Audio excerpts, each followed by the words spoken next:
And then tayo naman, meron tayo pa isang ginagawa. Ito naman, tinatawag na Hyundai item. So, yung mga preno ay may mga tagas na. So, mga kadyak, ganun lamang. Ito mga kadyak, yung ating Hyundai i10. Ito, ayan, may tagas na yung mga kadyak na. So, titignan nyo sa kabila, walang basa. Dito naman, may basang fluid. So, anyway, may cover yan kasi yung rubber cap niya, kaya hindi agad-agad tumutulo. Pero, lumulusot na unti-unti yung fluid niya mga kadyak. Tapos, titignan nyo, ba't wala namang basa sa may preno. So, yan possible na anytime pwede na yan lumusot. Ayan, no? Tignan nyo, basang-basa mga kadyak. Ayan. Putik at basang-basa na siya. So, yun yung mga kadyak. Mag-ingat tayo dahil ito ay preno, napakahalaga. No? So, babaklasin natin at i-vlog natin kung paano naman makatipid ng ating tinatawag na brake na yan. So, sa kabila, ganun din, may tagas din. Kaya sinabay na natin na binaklas. At mamaya, napakagandang tip. Disclaimer lang, kung sino man yung pwedeng gawin ito, ipanoorin nyo to kung paano kayo makatipid, pero nasa inyo na yan mga kadyak ha.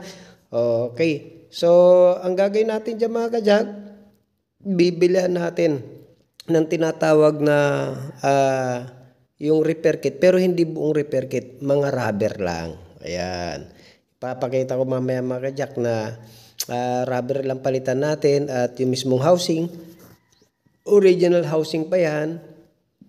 I-check natin kung may gas-gas o wala. Mga kadyak, ito ay disclaimer lang. Ito kung nagtitipid lang ha. Kung nagtitipid lang, pwede naman to. Rubber lang. So, pwede naman natin yan. Pagka syempre, yung may-ari, kung walang budget, sundin natin yung gusto niya. And then, i-check din naman natin kung ano yung ano.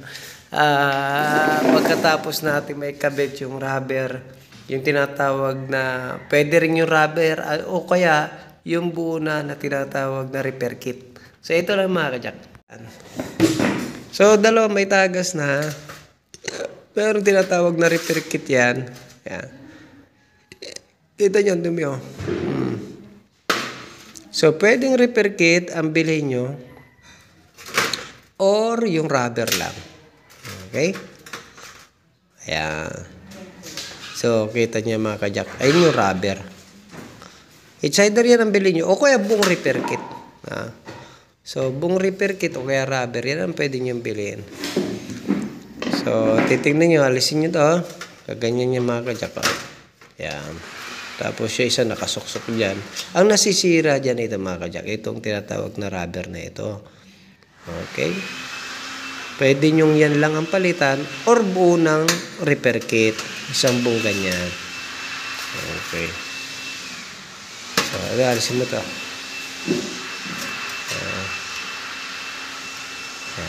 Ayun. Kita nyo, walang tagas dito sa kabila. Ayan. Pero dito may tagas. Ito isa naman. Ingatan mo para hindi mapunit. Pag binalik pa, ayos pa. Ewan. Dito walang tagas din. Walang tagas. Dito sa kabila may tagas. Muna to. So, ayan. Alisin nyo yan. Kung hindi nyo mahila. Ito, nahila naman. Ayun. Ito. Ayun. Yan. Tapos, hugasan nyo ito mga kadyak. Tignan nyo kung may tama, kung pwede pang ibalik. So, hugasan nyo tubig na may sabon, linisan.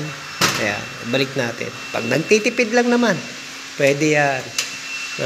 Pero pagkatapos natin mabuo yan, siyempre, check nyo maigi dun sa sasakyan pagka nagbibleed na kayo kung tatagas. Okay? Okay na. Ngayon ang OJT natin. Pambira.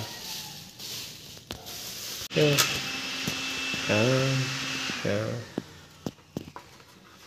Yun. Buka mo. Yun.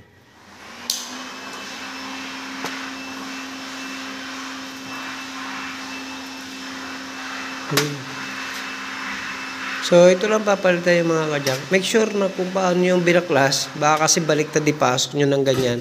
Kung paano nyo binaklas mga kadyak, tignan yung pinakalabi nyo. Ayan o.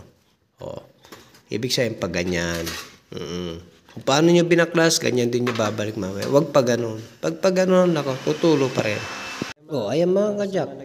Lagyan nyo muna ng fluid para sa ganun pagpasok natin dyan sa tinatawag na housing na yan, hindi masisira. Ayan, lagyan natin ng mga brake fluid bago natin ilagay yung rubber niya. So rubber lang ang pinalitan mga ka-jack, no? Halagang 30 pesos. So halagang 30 pesos ay okay na yung brake mo. Para lang sa mga nagtitipid mga ka-jack. Ayan, balik natin yung bago, no? Tignan nyo mga ka-jack. Ayan. So ingatan nyo lang na huwag masira para sa ganun ay umaayos ang pagkakabalik natin. Medyo masikip lang pero yung matigas nga lang ng ayan mga ka-jack. Makakabit nyo na yan. Dahan-dahan lang ayun para hindi masira. Okay. So ganyan lang ang pagbalik nyo. Tapos ipapasok nyo lang dyan. Okay. Lagyan nyo rin ng grasa yung pinaka cover niyan para sa ganun hindi pumasok agad yung tinatawag na kalawang, no? Yeah.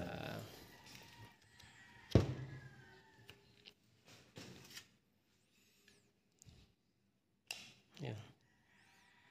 Si cover natin yung pasok. Kabila natin ng grasa.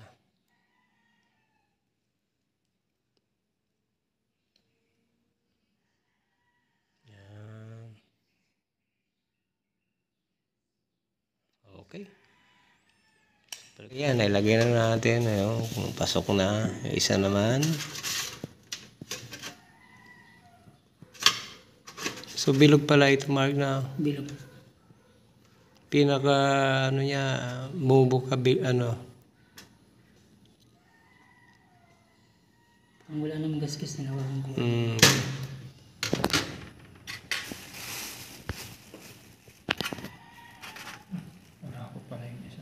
So mga ka-jack, tips lang yun para sa ating mga viewers kung gusto nila.